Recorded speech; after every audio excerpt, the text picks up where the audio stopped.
My sister-in-law publicly humiliated me online, calling herself blessed for not being the struggling one, then tagged me for everyone to see. My daughter faced the mockery at school while I swallowed the shame in silence. I didn't respond. But days later, one unexpected email exposed how fragile her power really was. I found out the same way 300 other people did, through a public Facebook post I never asked to be part of. My phone buzzed 47 times between 2 a.m. and 7 a.m. while I was helping Mrs. Brennan through her post-surgical care routine, checking her vitals, administering her medications, doing the work that somehow made me the subject of Vanessa's gratitude sermon. When I finally looked at the screen in my car, exhausted, hands dry and cracked from constant sanitizing, my 2009 Honda Civic idling in the pre-dawn cold, I saw her first. Dr. Vanessa Chan Patterson in all her curated glory, photographed like a magazine spread, sitting at a marble desk that probably cost more than I made in 3 months.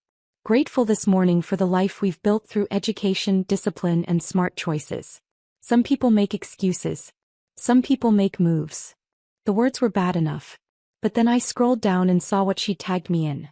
A photo of my apartment complex with a caption that felt like a public execution.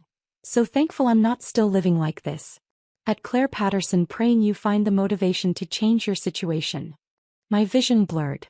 Not from tears, I was too shocked for tears yet. From the pure disorientation of seeing my private life turned into someone else's inspiration porn. The comments had already started. People I'd never met weighing in on my choices, my life, my worth.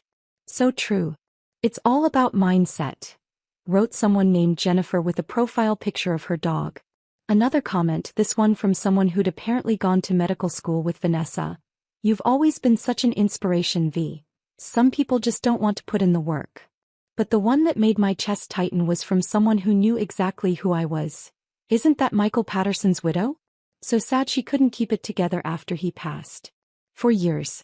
Michael had been gone for 4 years, and someone thought it appropriate to measure my grief against Vanessa's marble desk and floor-to-ceiling windows. I sat there in my car, the engine running to keep some warmth circulating, watching the number tick up. 319 likes now, 48 comments. Each notification felt like another person walking past my life, glancing in, making a judgment and moving on. The clock on my dashboard read 6:52 a.m. I had another patient to see at 8 o'clock, which meant I had just enough time to go home, shower, change into clean scrubs and maybe, close my eyes for 20 minutes. But first I had to figure out how to tell Emma that her aunt had just made us both targets. My daughter. Got Emma. I thought about her waking up in our apartment, probably already dressed in her Riverside prep uniform, the one we'd bought from the thrift store run by the school's parent association, gently used but perfectly acceptable. She'd be making herself toast because I wasn't there to make her breakfast, packing her lunch because we both knew the cafeteria food cost more than we could justify spending. She'd check her phone while she ate, scrolling through the group chats and social media feeds that connected her to classmates who lived in houses with 3-car garages and took spring break trips to Aruba. And she'd see this. Or worse, someone would show it to her. I pressed my palms against my eyes, trying to think clearly through the exhaustion. Should I call her? Text her? Warning her felt necessary, but what would I even say? Honey, your Aunt Vanessa just told the internet I'm a failure, so prepare yourself for school today? My phone buzzed again. Another notification. Another stranger with an opinion about my life. I turned it off completely, shifted my car into drive and headed home. Emma was already gone by the time I got back to the apartment. I knew she'd left early, she always did on debate team mornings, catching a ride with her teammate Sophie's mom rather than taking the bus. The note on the kitchen counter confirmed it. Morning practice. Home by 4. Love you, Mom. The handwriting was careful, precise. Emma's handwriting had always been like that, even when she was small. Controlled. Measured. She'd learned early to take up exactly the right amount of space. Never too much, never asking for more than what was absolutely necessary. I stood in our small kitchen, still wearing my scrubs from the night shift, and looked around the apartment Vanessa had photographed. 2 bedrooms, 1 bathroom, a living room barely big enough for our second-hand couch and the bookshelf Michael had built the year before he died. The carpet was clean but worn. The walls were white because repainting wasn't in our budget. Through the window I could see the parking lot, the dumpsters, the chain-link fence separating our complex from the strip mall next door. This was what Vanessa was thankful she'd escaped. This was what she'd held up as evidence of my failures. I showered quickly, letting the hot water run over my aching shoulders. The medical bag I'd need for my next patient sat by the door, already packed. Blood pressure cuff, stethoscope, sterile gloves, wound care supplies, medication log sheets. Everything I needed to walk into someone's home and provide the kind of care that kept them alive, kept them comfortable, kept them connected to their humanity when their bodies were failing them. But apparently that work wasn't enough to earn respect from someone who'd married into money and medical prestige. I dressed in fresh scrubs, navy blue today, the pair without any stains or fraying at the cuffs. Pulled my hair back into the same ponytail I wore every day. Checked my phone, which I'd turned back on, and found 17 new notifications. I didn't open Facebook. Couldn't make myself look at whatever new comments had accumulated. Instead, I texted Emma, "Hope practice went well. I'm thinking about you. Love you so much." She didn't respond immediately. She was probably in class by now, phone tucked away, trying to focus on chemistry or English literature while carrying the weight of whatever she'd already seen, already heard. I wanted to call Robert. My brother-in-law, Michael's younger brother, the man who'd stood beside us at Michael's funeral and promised he'd always be there for us. But Robert had made his choice when he married Vanessa 3 years ago. He'd chosen comfort over conflict, chosen his wife's version of reality over the truth he knew about how hard I worked, how much I sacrificed. The last time I'd spoken to Robert was Christmas, when he'd sent a gift card to Target with a note that said, "For whatever you and Emma need." $200, as if that somehow balanced out the distance he'd created, the family gatherings he no longer invited us to, the nephew-uncle relationship Emma barely had with him anymore. No, I wouldn't call Robert. He'd already shown me where his loyalties lived. I grabbed my keys, my medical bag, and headed back out into the cold February morning. I didn't know what happened at Riverside Prep until much later. Emma didn't tell me, not that day, not that week. She protected me the way she'd been protecting me since Michael died, swallowing her pain so I wouldn't have to carry it alongside my own. But eventually I pieced it together from the small details that slipped through her careful defenses. Madison Whitmore showed her the post during lunch period. Emma had been sitting at her usual table near the windows, eating the sandwich she'd packed that morning, reviewing note cards for an upcoming debate tournament. Madison approached with her phone already out, screen tilted so the girls around her could see. "Is this your apartment, Emma?" Madison's voice carried that particular tone wealthy teenage girls master early, curiosity wrapped around cruelty, questions designed to humiliate rather than inform. "My mom says your family is on scholarship. Is that why your mom is like a maid?" Emma told me later, weeks later when she finally broke down, that she'd stared at the phone screen showing Vanessa's post, showing our apartment building, showing the caption that reduced my career to a punchline. She'd felt the eyes of everyone at the table turning toward her, waiting to see how she'd respond. She'd said nothing. Just packed up her lunch, gathered her note cards, and walked to the library where she spent the rest of the period pretending to study while the words echoed in her head. "So thankful I'm not still living like this." By the end of the school day, someone had made a meme using Vanessa's photo and caption, adding their own commentary. It circulated through the sophomore class group chat. Emma's debate partner, a girl named Ashley who'd been her friend since freshman year, sent a text asking if she could switch partners for the upcoming tournament. "Family emergency, very sorry, nothing personal." Emma's chemistry lab group forgot to add her to their project group chat. The following day when she asked about it, they said they'd tried but maybe her number had changed. The lie was transparent, but no one bothered to make it convincing. She came home that first day with red, swollen eyes, but when I asked what was wrong she said she was just tired. Fighting off a cold maybe. Needed to sleep. I believed her because I wanted to. Because acknowledging the truth meant acknowledging that I couldn't protect her from this, couldn't fix it, couldn't make it better. We ate dinner in our small kitchen. Spaghetti with Jared's sauce, salad from a bag, garlic bread I'd made from the ends of a loaf going stale. We talked about her classes, about whether she needed new debate shoes, about anything except the post that had detonated in both our lives. After dinner, Emma went to her room to study. I heard her door click shut, heard the lock turn, something she never usually did. I stood outside for a moment, wanting to knock, wanting to force the conversation we both needed. But I was too ashamed. Too raw. Too afraid that if I tried to talk about Vanessa's post, I'd end up defending choices I'd stopped believing in myself. So I went to my own room, lay on my bed fully clothed, and stared at the ceiling until my alarm went off at 10 p.m. for my next overnight shift. I didn't respond to Vanessa's post. Didn't comment, didn't share a counter-narrative, didn't defend myself. What would I even say? That I worked 3 jobs because Michael's life insurance barely covered his funeral? That Emma's scholarship to Riverside Prep was the only reason she had a chance at the kind of college education that might break the cycle of financial precarity I'd been trapped in since his death? That my apartment, with its worn carpet and chain-link fence view, was still the safest, cleanest place I could afford in a school district that wouldn't fail my daughter? None of that would matter to the people liking and sharing Vanessa's post. They wanted a simple story: success versus failure, motivation versus laziness, winners versus losers. Complexity didn't fit in a caption with prayer hands and sparkle emojis. So I stayed silent and went to work. Mrs. Brennan needed her blood pressure checked twice daily and help with her medication routine. Mr. Harrison, recovering from a stroke, required assistance with bathing and dressing. The Rodriguez family had hired me to provide overnight care for their mother, who had advanced Alzheimer's and wandered if left alone. Each patient needed me present, focused, compassionate, not distracted by social media drama or family betrayal. I showed up for each shift with the same gentle smile I always wore. I checked vitals, administered medications, changed wound dressings, helped people to the bathroom, listened to their stories about children and grandchildren and lives that had been full before illness narrowed their worlds. I documented everything carefully in their medical charts, called their doctors when something seemed off, advocated for better pain management or physical therapy or whatever they needed to maintain dignity in bodies that were failing them. My supervisor, Linda, noticed something was off during our weekly check-in call. "You sound tired, Claire." "More than usual." "Just a rough week," I said, which wasn't a lie. "You taking care of yourself?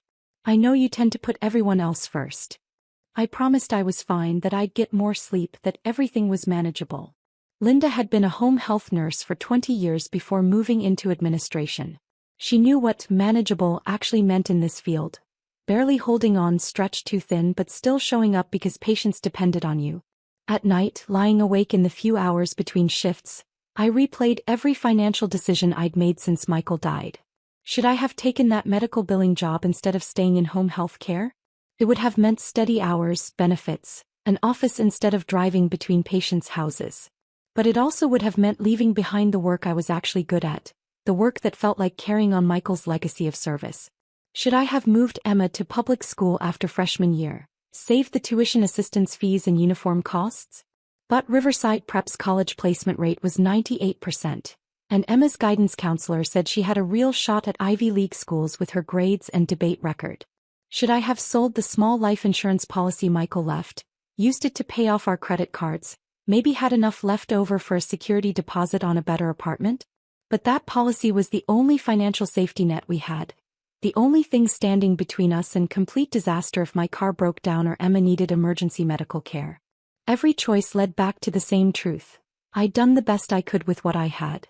But Vanessa's post suggested that wasn't enough, that motivation and smart choices could overcome systemic barriers, that my circumstances were somehow a moral failing rather than an economic reality. The shame of almost believing her burrowed deep, whispering that maybe she was right. On the 5th day after Vanessa's post, my phone rang with a number I didn't recognize. Philadelphia area code, but not one I'd saved. I almost didn't answer. I was between patients, sitting in my car outside a CVS where I'd stopped to pick up supplies I'd need for my next visit. My hands hurt. The constant sanitizing and hand-washing left them perpetually dry, cracked at the knuckles despite the lotion I applied religiously. I was tired in that bone-deep way that comes from not enough sleep and too much emotional weight. But something made me swipe to answer. "Is this Claire Patterson?" The voice was female, older, cultured in that way that suggested education and resources. "Yes, this is Claire. My name is Margaret Walsh. I'm calling because I need home health care assistance, and your agency gave me your number as someone who might be available." I pulled up my calendar, checked my schedule. I had some flexibility in the afternoons, could probably fit in another regular patient if the timing worked.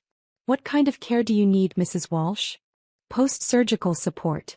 I had a cosmetic procedure 3 months ago, and I'm still experiencing complications." Her voice wavered slightly. My doctor isn't returning my calls, and I need someone who knows what they're doing to help me manage the recovery. We arranged a time for me to come assess her needs. She lived in Gladwine, one of the wealthier suburbs on the main line. The address she gave me was in a neighborhood where houses started at 7 figures. I hung up and sat in my car for a moment, staring at the notation I'd added to my calendar. Margaret Walsh, 2 p.m. tomorrow, post-op complications. Something about her voice had resonated with me. The shakiness beneath the composed exterior, the vulnerability of someone trying to ask for help when help should have been freely given. I recognized it because I'd heard it in my own voice more times than I could count over the past 4 years. The next afternoon I drove to Gladwine with my medical bag and low expectations. Wealthy patients sometimes struggled with home health aides.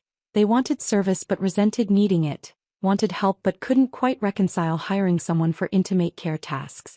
I'd learned to maintain professional boundaries, to be warm without being familiar, to provide excellent care without expecting friendship or recognition. Margaret Walsh's home was a Victorian painted in shades of cream and sage, with a wraparound porch and gardens that probably required a full-time landscaper. I parked on the street, grabbed my bag and walked up the front steps. She answered the door herself, moving slowly. Mid-70s, I guessed, though it was hard to tell with the partial bandaging still on her face. She wore elegant loungewear, expensive even by my limited ability to judge such things, and her home smelled like lavender and old books. "Mrs. Walsh? I'm Claire Patterson. Please come in. And call me Margaret." Her home was beautiful in a lived-in way that contrasted sharply with what I imagined Vanessa's showcase mansion looked like. Artwork covered the walls. Original paintings, not prints. Photographs in silver frames showed children and grandchildren at various ages. Books overflowed from built-in shelves. A baby grand piano sat in the corner of the living room, sheet music open on the stand. Margaret led me to her kitchen where we could sit and talk before I did my assessment. "I'm a retired art teacher," she explained as she carefully lowered herself into a chair. 35 years at the same high school. My husband passed 2 years ago and I've been alone since. My children live out of state, California and Oregon. They wanted me to move closer, but this is my home. I understood that immediately. Home wasn't always about the building. It was about memory, about connection to a life that felt authentic even when circumstances changed. "Tell me about your surgery," I said gently. Margaret's face tightened, a flash of pain crossing her features that had nothing to do with physical discomfort. "I had a facelift. Nothing extreme. I wasn't trying to look 30 again. Just wanted to feel more like myself, address some of the sagging that made me avoid mirrors." She touched the bandaging carefully. "The procedure was 3 months ago. The surgeon said recovery would take 6 weeks, maybe 8. But I've had excessive swelling, irregular bruising, and now I think there might be nerve damage. The left side of my face doesn't move quite right." I kept my expression neutral, professional. "Have you followed up with your surgeon?" "I've tried." Her voice cracked slightly. "I've called 17 times. Left messages with her office staff, sent emails, even tried showing up at the practice once. Her assistant said she'd call me back, but she never has." "Who was your surgeon?" I asked, though something in my chest was already bracing for the answer. Margaret met my eyes. "Dr. Vanessa Patterson." The kitchen tilted slightly. I gripped the edge of the table, forcing myself to maintain composure even as my mind raced. "I see," I managed. "Let me examine the surgical site and see what we're dealing with." I spent the next 30 minutes conducting a thorough assessment. The scarring was more extensive than it should have been for a standard facelift.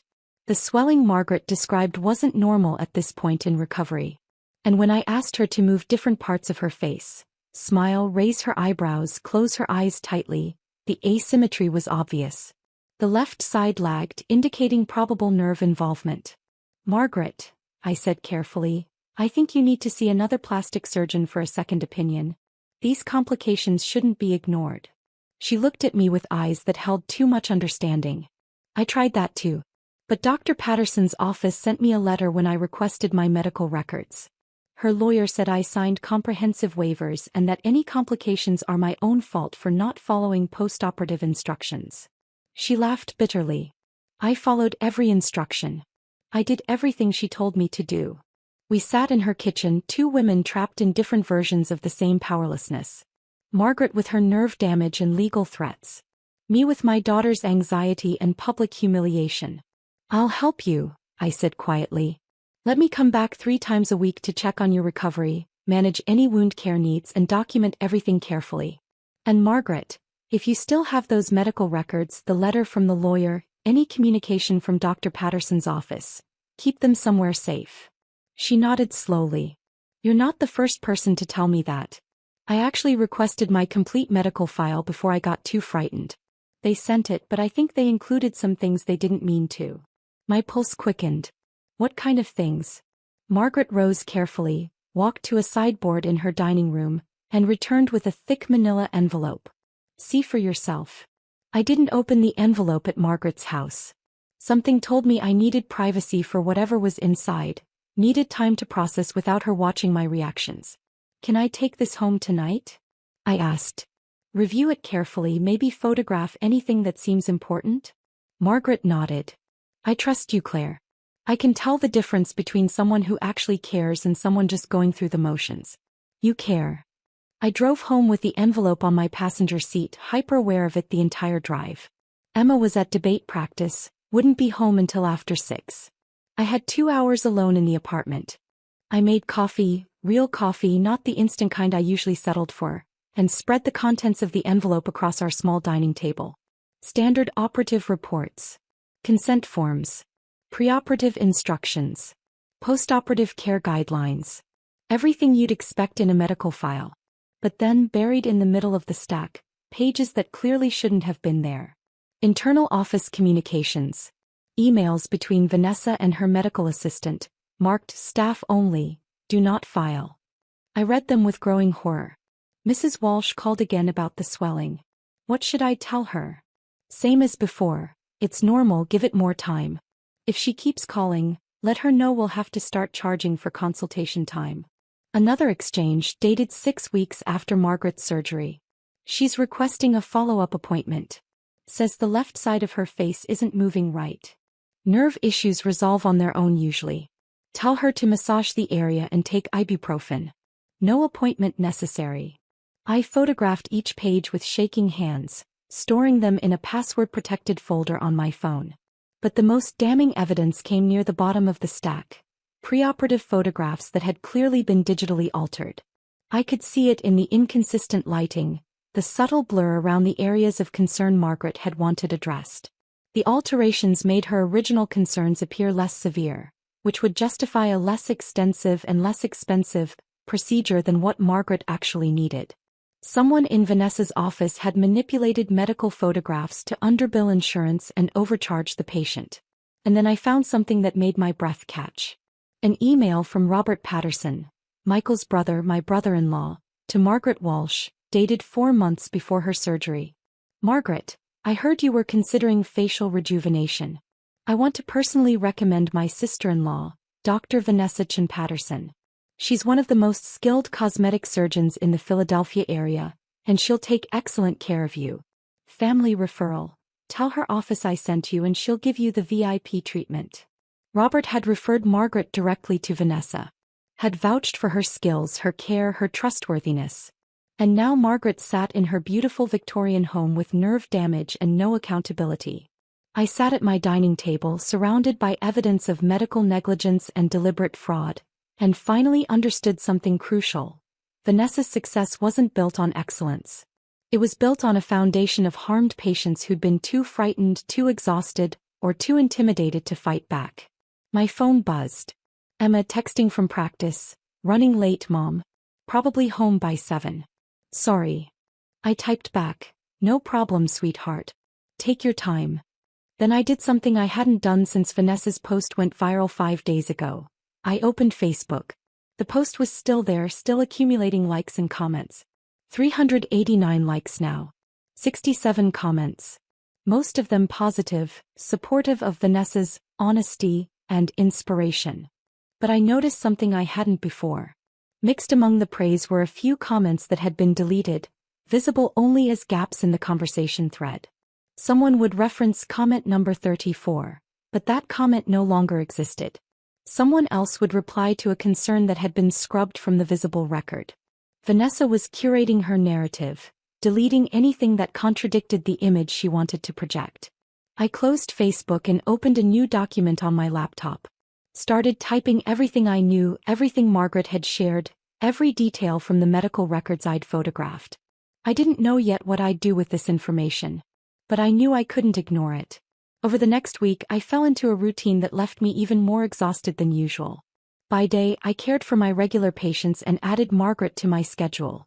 3 visits a week, carefully documenting her recovery, noting every asymmetry and complication.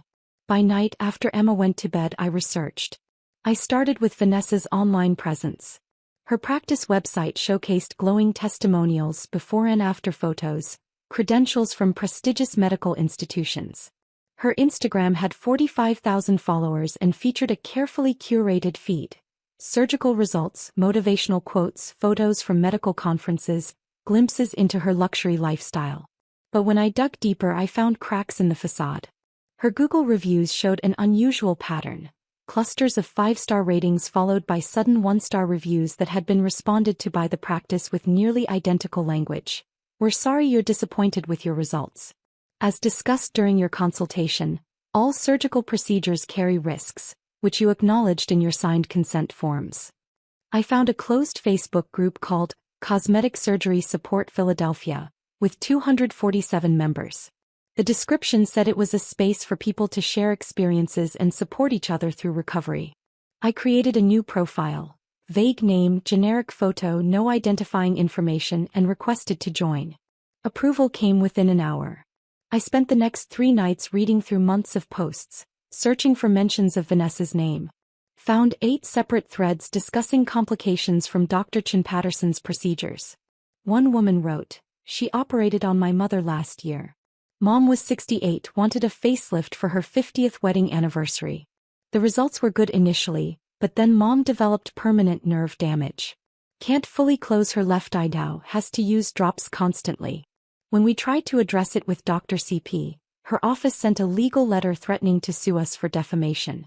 They claimed Mom's age made her high risk, but that was never mentioned before surgery." Another post from someone anonymous. "She pressured me into additional procedures while I was in the pre-op room, already sedated and groggy.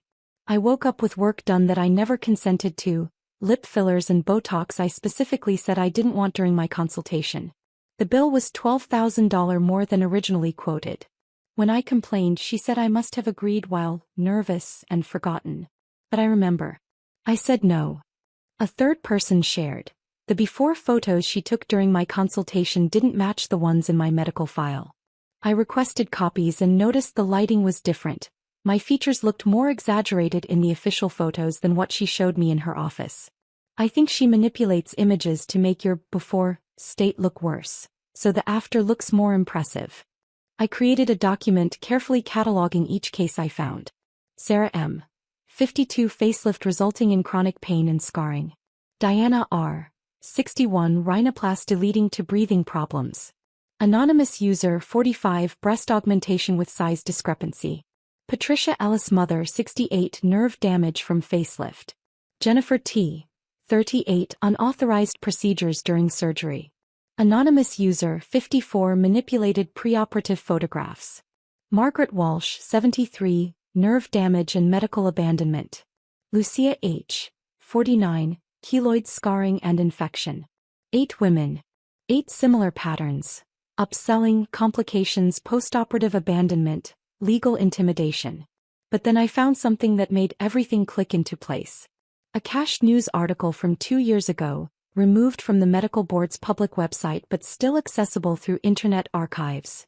State Medical Board investigates Center City cosmetic surgeon for performing procedures outside specialty training. The article was brief, vague in its details to protect patient privacy. But it named Dr. Vanessa Chin Patterson as the subject of the investigation and noted that the inquiry had been dropped after insufficient evidence to proceed with disciplinary action. I dug deeper using my limited understanding of public record searches.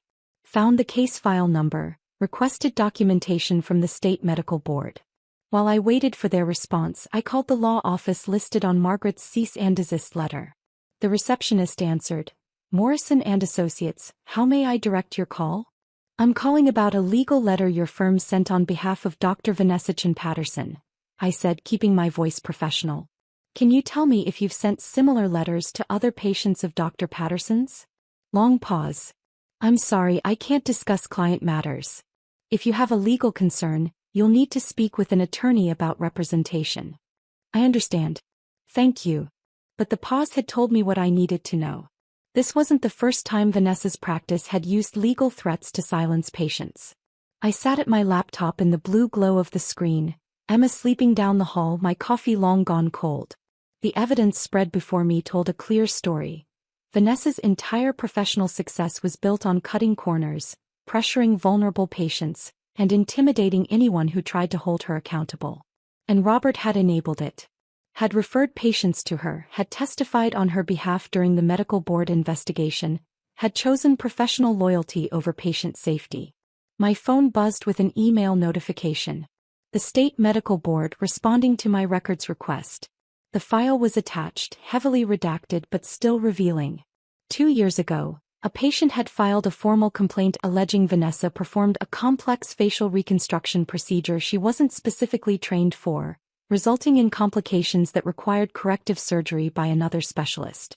The investigation had included witness statements, medical expert reviews, and documentary evidence. And then abruptly it stopped. The complainant withdrew her complaint. The investigator's notes, visible in fragments around the redactions, suggested, patient reports exhaustion from legal process. Defendant's counsel has engaged in extensive motion practice that complainant cannot financially sustain. Vanessa's lawyers had buried her in paperwork until she gave up. The final notation in the file. Character witness Dr. Robert Patterson provided statement affirming defendant's surgical competence and professional integrity. I closed my laptop and sat in the darkness of my apartment, listening to the sound of traffic on the street below, the distant wail of a siren that made me think of Michael. My husband had died running into a burning building to save people he didn't know. That was the choice he'd made. Service over safety, others over self. And I was sitting here with evidence that could protect future patients from harm, that could give voice to women who'd been intimidated into silence, that could challenge the narrative that success and integrity were the same thing. But I was terrified. Terrified of Vanessa's lawyers, of public exposure, of losing the little stability Emma and I had built. Then I thought about my daughter, carrying the shame of Vanessa's posts through school hallways every day, learning that cruelty was rewarded and silence was survival. What was I teaching her by doing nothing? I didn't tell Emma what I'd discovered. Didn't want to add that weight to everything else she was carrying. But Emma was carrying more than I realized, and she was about to make a choice that would change everything. The Women in Medicine Assembly at Riverside Prep was announced 2 weeks after Vanessa's post. Emma came home with the flyer, glossy, professionally designed, featuring a photograph of Vanessa in her white coat looking confident and accomplished. They invited her to speak, Emma said quietly, handing me the paper. Mrs. Henderson arranged it. Her daughter Madison is in my class. Madison Whitmore's mother. The woman whose daughter had shown Emma the post during lunch that first day. I stared at the flyer. When is it? Next Friday. Attendance is mandatory for all students. You don't have to go, I said immediately. I'll write you an excuse, say you have a medical appointment. Mom. Emma's voice was firm. I'm going. Emma, she humiliated you. Humiliated both of us. You shouldn't have to sit there and watch everyone treat her like some kind of hero. My daughter looked at me with eyes that had seen too much, aged too quickly. Exactly. I'll be there. The day of the assembly, I went through my morning patient rounds in a state of low-level anxiety. I kept checking my phone, waiting for a text from Emma, afraid of what might happen when she had to sit in that auditorium and watch Vanessa presented as an inspiration. At 2:30 p.m. my phone exploded with notifications. Not Facebook this time. Text messages from numbers I didn't recognize, links to Twitter posts and Instagram stories. I pulled over on my way to my next patient and opened the first link with shaking hands. Someone had recorded video from the assembly. The footage was shaky, shot from a student's phone, but the audio was clear enough.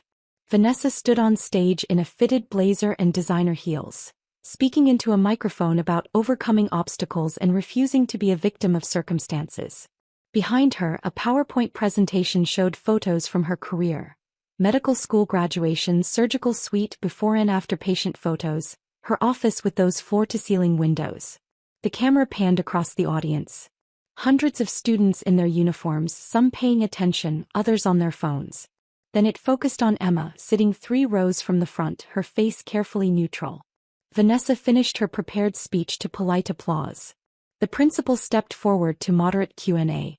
"We have time for a few questions," he said. "Please keep them respectful and relevant to Dr. Chin Patterson's career journey." Several hands went up.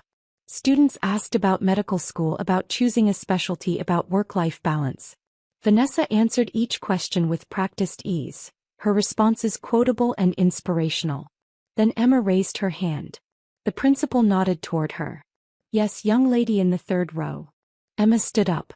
The camera zoomed in on her face. She looked terrified and determined in equal measure. "Dr. Chin Patterson, you talk a lot about integrity in medicine and making ethical choices." Her voice shook but held steady. "What do you say to patients who experience complications from your procedures and can't get you to return their calls?" The auditorium went silent. Vanessa's smile froze on her face, becoming something rigid and unnatural. "That's an inappropriate and hypothetical question from someone who clearly doesn't understand medical practice." "It's not hypothetical," Emma continued. The camera showed students turning in their seats, pulling out their phones. "My mother is a CNA who cares for one of your patients, a 73-year-old woman suffering from complications you won't address. My mom sees real patient care every day. She works 3 jobs to support us after my dad died serving this community as a firefighter.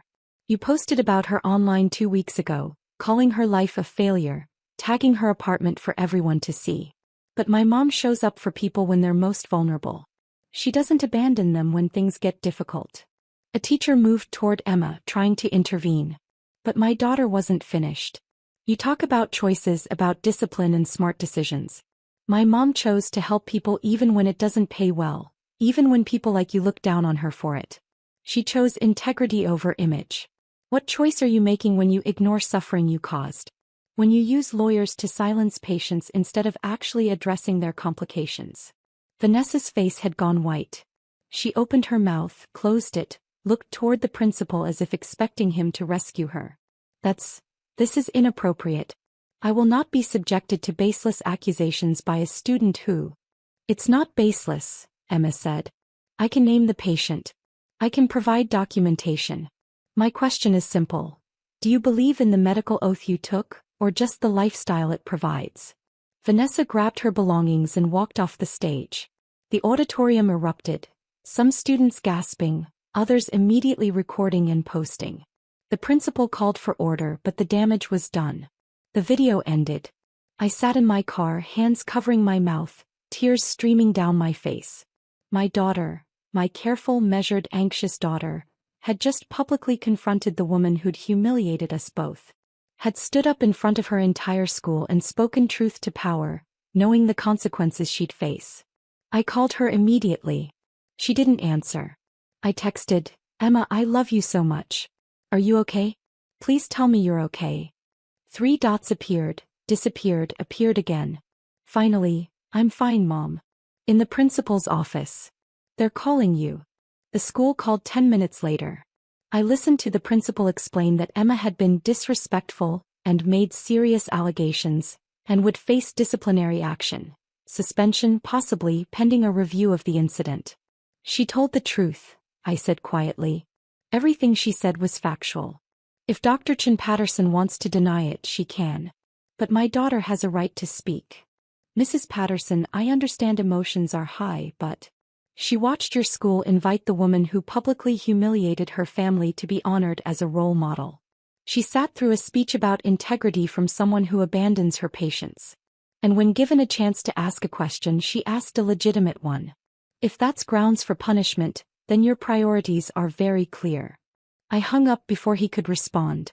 By the time I picked Emma up from school, the video had spread beyond Riverside Prep. Local Philadelphia Twitter accounts had shared it. Parent forums were debating it. Someone had sent it to a local news station. Emma got in the car silently. I pulled out of the parking lot, drove 2 blocks and then pulled over. "Are you in trouble?" I asked. "Probably." They're reviewing the incident. She made air quotes around the phrase. Mrs. Henderson wants me expelled. Says I defamed Dr. Patterson. Emma. I don't regret it, Mom. She turned to face me and her eyes held something I hadn't seen there in weeks, certainty. I've been watching you carry all this alone, pretending you're fine when I know you're not. I've been watching kids at school mock us because Aunt Vanessa decided to make our lives into her inspiration content. I couldn't just sit there and let her be treated like a hero when I know what she really is. I reached over and pulled my daughter into a hug across the center console, holding her while she cried for the first time since the post went viral. I'm so proud of you, I whispered. So incredibly proud. I was so scared, Mom. My voice was shaking the whole time. I know, baby. But you did it anyway. That's what courage is. We sat in my parked car for 10 minutes, just holding each other, finally acknowledging the pain we'd both been carrying alone. When we got home, I made us hot chocolate, the real kind with milk and actual cocoa powder, not the instant packets. We sat on our worn couch in our modest apartment, the place Vanessa had photographed as evidence of our failure, and I told Emma everything. About Margaret and her nerve damage. About the medical records with digitally altered photos. About the Facebook group full of women with similar stories. About the previous medical board investigation that had been buried. About Robert's role in referring patients and providing false testimony. Emma listened, her hot chocolate going cold in her hands. So what do we do? She asked finally. I don't know yet. But I think we stop being silent. My phone buzzed. An email from an address I didn't recognize. The subject line read, "You don't know me, but we need to talk about Dr. Chin Patterson." I opened it. My name is Patricia Hendricks. I'm a medical malpractice attorney in Philadelphia. I've been tracking Dr. Chin Patterson for 18 months. I represent 3 clients with similar cases, but we've struggled to establish a pattern because victims are afraid to come forward. Your daughter's courage in that assembly, the video is everywhere now, made me realize there might be more evidence out there than I knew. If you have any information about other patients, about documentation, about anything that could help these cases be heard, I'd like to speak with you. No obligations, no pressure. But these cases deserve justice.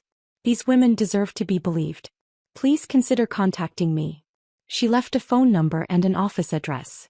I showed Emma the email. She read it twice, then looked at me. Mom, you have to call her. It's not that simple. Vanessa has expensive lawyers. Robert could lose his medical license if his involvement comes out.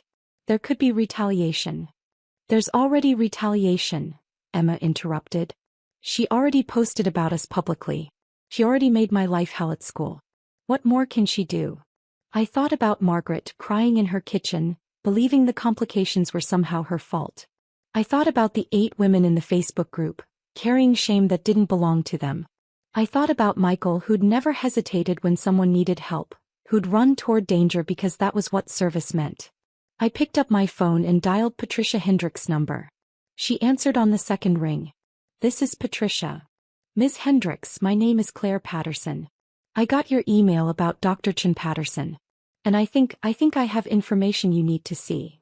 Patricia Hendricks met me at a coffee shop in Center City the next morning. She was in her early 50s, silver hair cut short, wearing a suit that suggested success but not ostentation. We sat in a back corner where our conversation wouldn't be overheard. I'd brought copies of everything. Margaret's medical records with the altered photos, the internal office communications I'd photographed, the documentation from the medical board investigation, my own catalog of the 8 cases I'd found in the support group. Patricia spread the papers across the table, reading carefully, occasionally making notes on a legal pad. Her expression remained neutral, professional, but I saw her jaw tighten when she reached the emails showing Vanessa's deliberate avoidance of Margaret's calls. This is substantial, she said finally. More than substantial. This is evidence of systematic negligence and potential fraud. The altered photographs alone could support criminal charges, not just civil suits. I care for Margaret Walsh 3 times a week, I explained. She trusted me with these records because she didn't know what else to do. The cease and desist letter from Vanessa's lawyers terrified her. She's 73, widowed, living alone. She doesn't have the resources or energy to fight. She won't have to fight alone, Patricia said. I already represent 3 other patients with similar stories: complications, abandonment, legal intimidation. With Margaret's documentation and your research connecting more victims, we have a pattern. The medical board will have to reopen its investigation. And this time they won't be able to ignore it. My brother-in-law is implicated, I said quietly. Robert Patterson. He referred Margaret to Vanessa, testified on Vanessa's behalf during the first investigation. He's an orthopedic surgeon, respected in the medical community. This could destroy his career. Patricia met my eyes. Your brother-in-law chose to vouch for a surgeon he should have known was cutting corners. He chose to testify falsely to protect her when patients were being harmed. Those were his choices, Mrs. Patterson. Not yours. I nodded slowly. I know. It's just he's my late husband's brother. The only family connection Emma has to her father's side. And Dr. Chin Patterson is your sister-in-law, correct? She posted about you publicly, exposed your financial situation, led to your daughter being bullied at school. Yes. Patricia leaned forward. Family loyalty is important. But not when it enables harm. Not when it protects people who abuse power and hurt vulnerable patients. You're not betraying your family by speaking truth. You're protecting people who can't protect themselves. Over the next week, Patricia moved quickly. She contacted Margaret, explained the strength of the case, offered to represent her pro bono as part of a larger pattern of practice lawsuit. Margaret agreed immediately, relief evident in every word. Patricia reached out to the 3 patients she already represented, shared the new evidence, built connections between cases. She contacted women from the Facebook support group, offered consultations, collected documentation. Within 10 days she had 7 patients willing to come forward publicly. 7 women with stories of complications, abandonment, and intimidation. 7 sets of medical records showing similar patterns of negligence. She filed complaints with the Pennsylvania State Medical Board, this time with comprehensive documentation that couldn't be ignored or buried. She notified the State Insurance Commission about the fraudulent billing practices suggested by the altered photographs. She contacted the district attorney's office about potential criminal charges related to medical fraud. And she did one more thing. She called local investigative journalists, suggested they might want to look into patterns of patient harm at a prominent cosmetic surgery practice. Channel 6 News ran the first story 3 weeks after Emma's assembly speech. The reporter stood outside Vanessa's Center City practice, reading from a teleprompter. An investigation by this station has uncovered allegations of medical negligence and patient abandonment against Dr. Vanessa Chin Patterson, a cosmetic surgeon whose practice has been the subject of multiple complaints. We've spoken with 7 patients who describe similar experiences: complications following surgery, inability to reach Dr. Patterson for follow-up care, and legal threats when they attempted to seek accountability. The story included interviews with 3 of Patricia's clients, their faces pixelated for privacy, their voices altered. But their words were clear and powerful. She pressured me into procedures I didn't want, then abandoned me when complications developed. The person in the before photos she showed me doesn't match the person in my medical file. I think she manipulated the images to make my concerns look worse than they were. When I tried to file a complaint, her lawyer sent a letter threatening to sue me. I'm a retired teacher living on a fixed income. I couldn't afford to fight. The news story went viral. By that evening, Vanessa's Instagram had been flooded with comments demanding accountability. Her practice's phone lines were jammed with reporters requesting statements. The state medical board issued a press release announcing a formal investigation. I watched the coverage from my apartment, Emma beside me on the couch, both of us processing the magnitude of what had been set in motion. Do you think she'll actually face consequences? Emma asked quietly. I think she'll have to answer questions she's been avoiding for a long time, I said. Whether that translates to real consequences, suspension, license revocation, criminal charges, I don't know. But at least the women she hurt are finally being heard. My phone rang. Robert's name on the screen. I hadn't spoken to him since Vanessa's original post. Part of me wanted to ignore the call, let him face the consequences of his choices without explanation or comfort from me. But I answered. Claire. His voice sounded destroyed. I just saw the news. Did I provide evidence of Vanessa's negligence to a malpractice attorney? Yes, I did. Silence on the other end. Then, you've destroyed my career. The medical board is reviewing my testimony from the previous investigation. They're questioning every referral I made to her practice. My own malpractice insurance is being audited. You destroyed your own career when you lied to protect her, I said, keeping my voice steady. When you referred patients to a surgeon you knew was cutting corners. When you chose loyalty to Vanessa over responsibility to patients. She's my wife, Claire. What was I supposed to do? Be the kind of doctor Michael would have trusted, I said quietly. Be the kind of man your brother actually was. But you chose differently. And now you're facing the natural consequences of those choices. Another long silence. I'm sorry. About the post, about abandoning you after Michael died, about all of it. I know that doesn't fix anything, but I am sorry. I know you are. But sorry doesn't help Margaret Walsh with her nerve damage. It doesn't help the other patients Vanessa harmed. And it doesn't change the fact that you enabled her for years. What do you want from me, Claire? I thought about that. What did I want from Robert? Punishment felt hollow. Revenge felt empty. What I actually wanted was for him to become someone different. Someone who prioritized integrity over comfort, patience over prestige. I want you to cooperate fully with the medical board investigation, I said finally. Provide honest testimony about what you knew and when you knew it. Help build the case against Vanessa if it means protecting future patients. And I want you to establish that fund you mentioned, the one in Michael's name for first responder families. Make it real, make it substantial, and actually help people who are struggling the way we've been struggling. I can do that, Robert said quietly. I will do that. Then maybe, eventually, Emma and I can have a relationship with you again. But it starts with you choosing differently than you have been. I hung up before he could respond. Emma looked at me with something like awe. That was really intense, Mom. Your dad would have handled it better, I said. He was always better at the hard conversations. I don't know, Emma said softly. I think he'd be pretty proud of how you handled it. The medical board suspended Vanessa's license 4 months after the investigation reopened.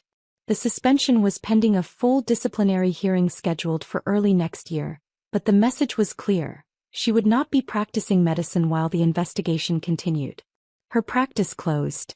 Her malpractice insurance dropped her coverage. 7 civil suits were filed, with more expected. The district attorney's office opened a criminal investigation into the fraudulent billing practices. Vanessa's Instagram went dark. The post about being blessed and making smart choices, the one that had tagged me in my apartment, was still there, but the comments section had become a space for former patients to share their stories. I never asked for it to be taken down. It served as a better testimony than anything I could have written. Robert did cooperate with the investigation. His testimony, combined with internal communications he provided from Vanessa's practice, helped establish the pattern of negligence and intimidation. His own medical license was placed under review, and he voluntarily took a leave of absence from his practice. But he also did something else. He established the Michael Patterson Memorial Fund with a $500,000 initial contribution.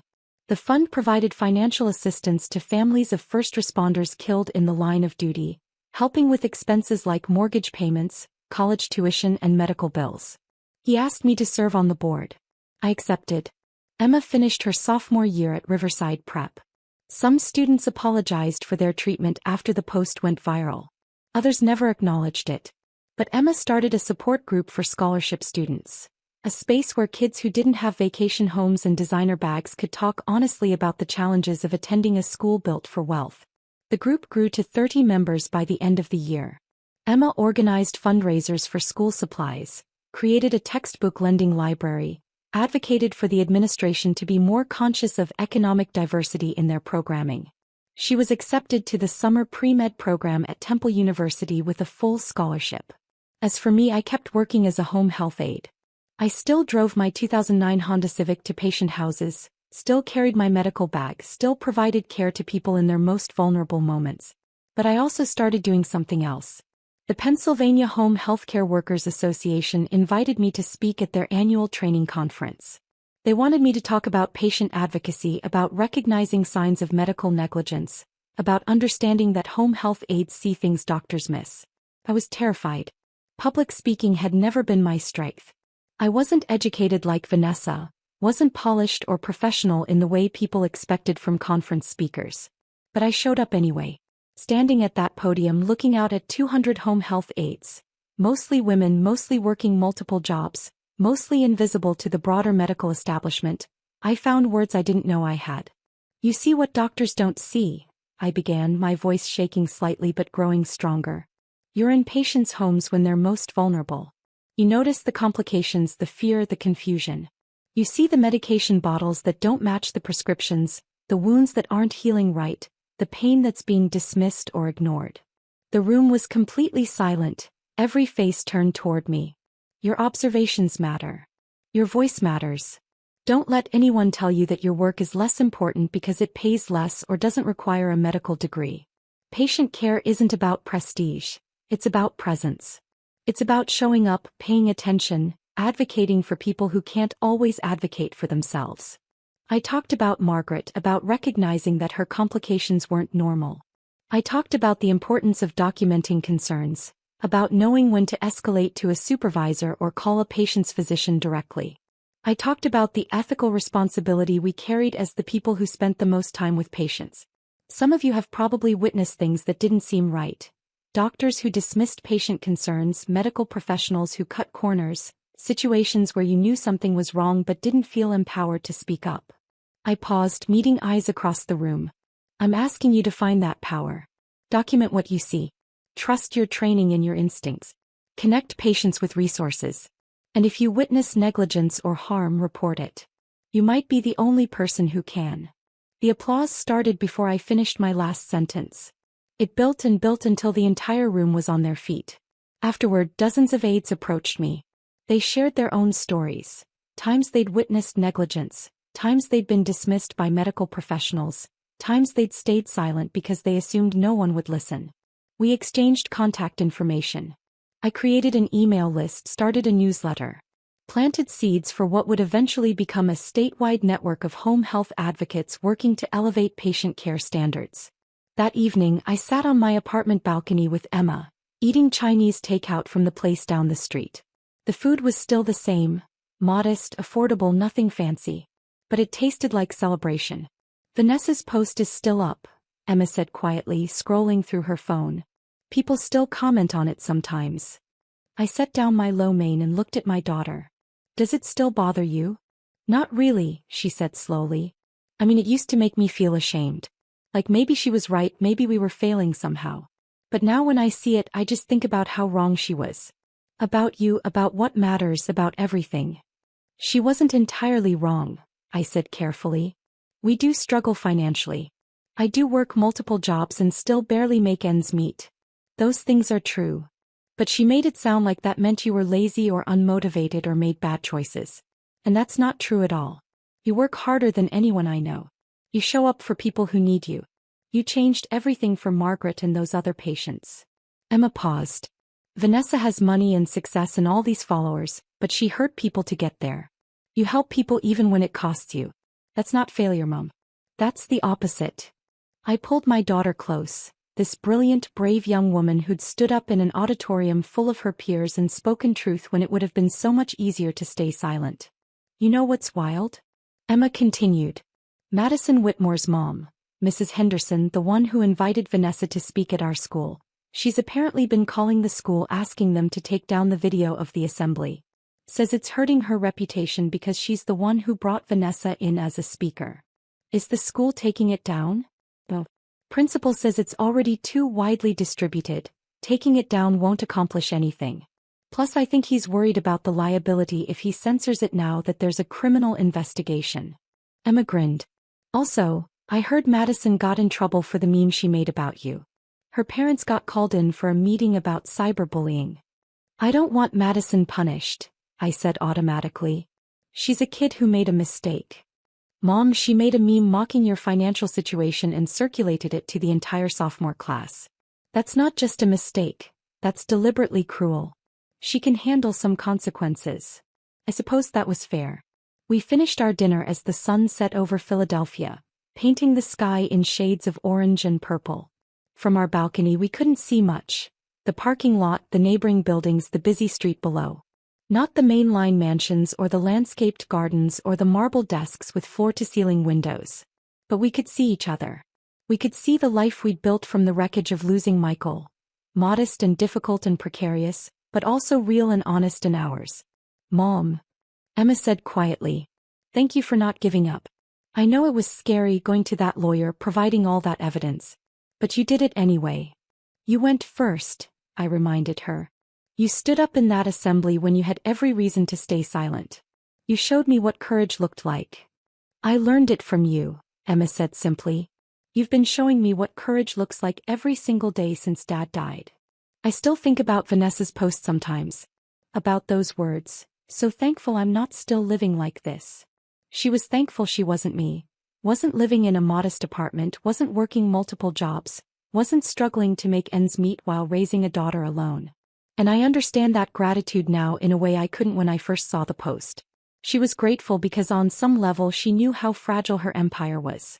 Knew that her success was built on foundations that couldn't bear scrutiny, manipulated photographs, abandoned patients, legal intimidation, and the complicity of people too afraid or comfortable to challenge her. She needed to position herself above me, needed to make my struggle into her triumph, because without that comparison she'd have to confront the hollowness of what she'd actually built. I don't have marble desks or floor-to-ceiling windows. I don't have 45,000 Instagram followers or a curated feed of success. I have cracked hands from constant sanitizing, a car with 200,000 miles on it now, an apartment that will never appear in architectural magazines. But I also have patients who trust me with their most vulnerable moments. I have a daughter who learned to speak up when silence felt safer. I have a network of home health workers who found their voices because I found mine first. I have the knowledge that when Margaret Walsh needed someone to see her suffering and believe her, I showed up. And I have the memory of Michael, not as someone I failed by not maintaining the life we had when he was alive, but as someone who'd be proud of the life I chose to build after he was gone. A life of service over prestige, integrity over image, presence over performance. Vanessa's post is still there on Facebook, a permanent record of her cruelty and my supposed failure. But every time someone finds it now, they also find the comments telling a different story. The story of patients speaking up, of investigations uncovering truth, of systems being challenged. They find evidence that power isn't about wealth or status or social media followers. It's about showing up with integrity when no one's watching, speaking up when silence feels safer, and recognizing that the most essential work is often done by the most overlooked people. That evening on the balcony with Emma, eating our Chinese food and watching the sun set over our imperfect, difficult, honest life, I thought about sending Vanessa a message. Not vindictive, not cruel, just true. I drafted it in my head. Thank you for the post. It hurt, but it also woke me up. Made me realize I'd been carrying shame that didn't belong to me. Made me see that silence was costing more than speaking up ever could. You tried to make my life into evidence of your success. Instead, you gave me the clarity to recognize my own strength. But I didn't send it. Vanessa would have to carry her own reckoning without my participation. Instead, I deleted Facebook from my phone entirely. Chose to stop measuring my life against other people's curated versions of reality. Emma got accepted to 3 more summer programs, all with scholarships, all in fields she was passionate about. She chose neuroscience research at Penn. Robert's fund provided assistance to 12 first responder families in its first 6 months. He called occasionally, carefully rebuilding connection, respecting boundaries, showing up in small but consistent ways. Margaret's nerve damage improved slightly with physical therapy, though she'd never fully recover. But she smiled more, laughed more, started painting again, watercolors of the garden she could see from her kitchen window. The 7 patients in Patricia's lawsuit received settlements that covered their corrective surgeries and provided some compensation for their suffering. More importantly, they received validation. Official acknowledgement that what they experienced wasn't their fault, that their concerns were legitimate, that they deserved better care. And I kept working. Kept showing up at patient houses with my medical bag and my dry, cracked hands and my gentle smile. Kept documenting vitals and administering medications and listening to stories. Kept advocating for people who couldn't always advocate for themselves. The work didn't change. But I changed. I stopped apologizing for my life. Stopped seeing my circumstances as evidence of failure. Started understanding that showing up with integrity in an unjust system was its own form of success. Harder won and more valuable than any marble desk or floor-to-ceiling windows. Emma saw that shift in me, and it shifted something in her too. She stopped shrinking in hallways, stopped apologizing for her scholarship status, started claiming space she'd always deserved. We were the same people in the same apartment facing the same struggles. But we were carrying it differently now, not as shame but as dignity. Not as evidence of our failures, but as testimony to our resilience. Vanessa's post tried to tell one story about my life. But the truth, the real, complicated, difficult, beautiful truth, was something she never understood and never could. My life wasn't a cautionary tale. It was a testament to survival, to service, to the quiet courage of showing up every day even when no one's watching, even when the work is hard and the recognition is scarce and the pay is barely enough. That's not failure. That's not something to escape or be thankful for avoiding. That's grace under pressure. That's integrity in action. That's the kind of life that actually matters when you strip away all the performance and pretense. And I wouldn't trade it, not for all the marble desks and Instagram followers in the world. If this story of quiet strength turning into powerful justice kept you hooked until the very end, smash that like button right now. My favorite part was when Emma stood up in that assembly and spoke truth to power, defending her mother in front of the entire school. What was your favorite moment? Drop it in the comments below. Don't miss more inspiring stories of everyday heroes finding their voice. Subscribe and hit that notification bell so you never miss an upload.